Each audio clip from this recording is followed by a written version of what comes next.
Handbook for the New Paradigm. Chapter 30.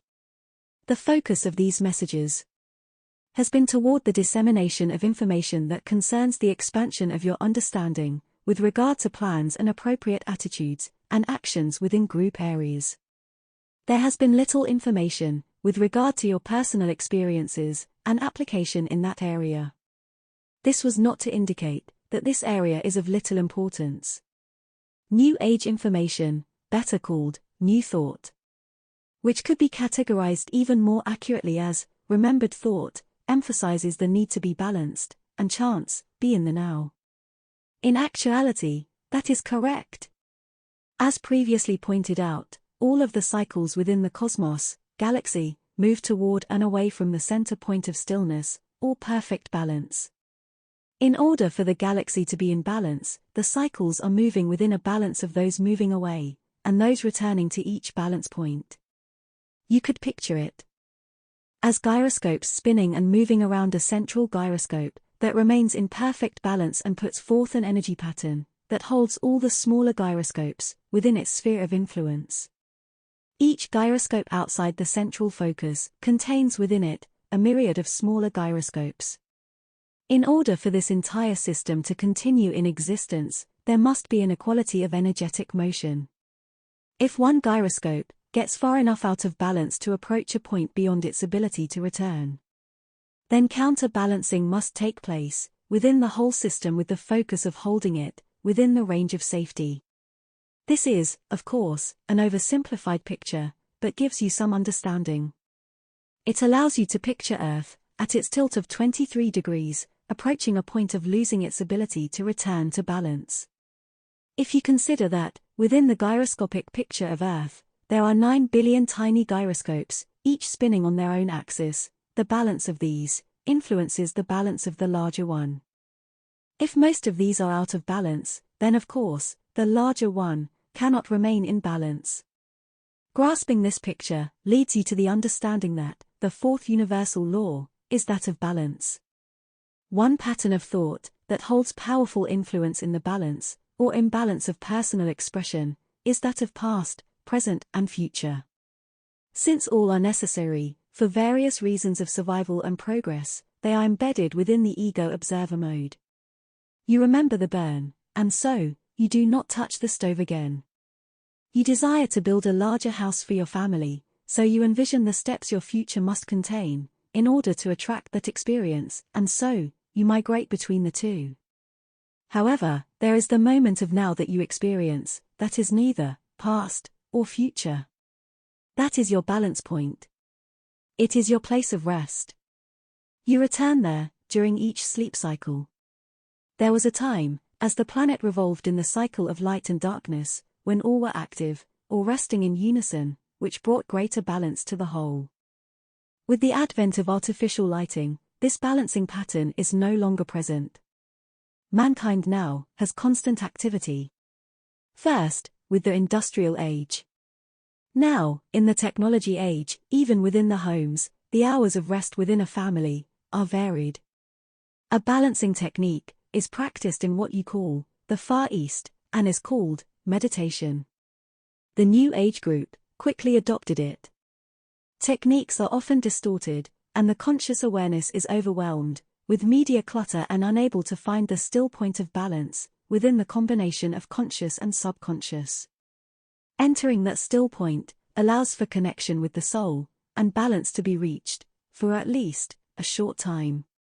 Balance is reached through the understanding and practice of the three basic laws of the universe: attraction, deliberate creation, and allowance. If you review the previous messages, you will find within the information suggestions for resolving this problematic situation of the population of Earth. In order to live the new paradigm of experience, those participating will be required to focus within present time.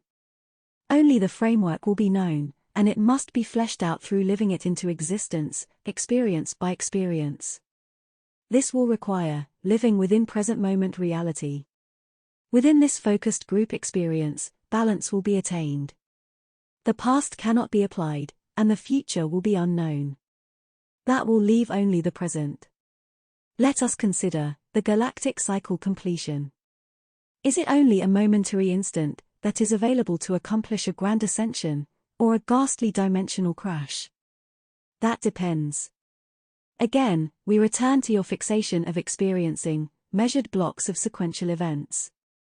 Experience within what you call the present moment is a misnomer, an inapplicable designation. When you are focused into what you are thinking or doing, with no awareness of any other activity, you lose track of time. Each of you has experienced that. Only by looking at your time tracking device called a clock, do you have any idea of what the time might be, other than the presence or absence of sunlight. If each of you were totally intrigued with what you were doing, that would be your only required focus. And no seasons to concern you, would you care what day it was? If that intriguing subject opened the door to another and another, would you care what day, or what time it was? I doubt it. If you are in balance, would sleep be necessary? What about food? What about recreational pursuits? Aren't all of these necessities really just a search for balance?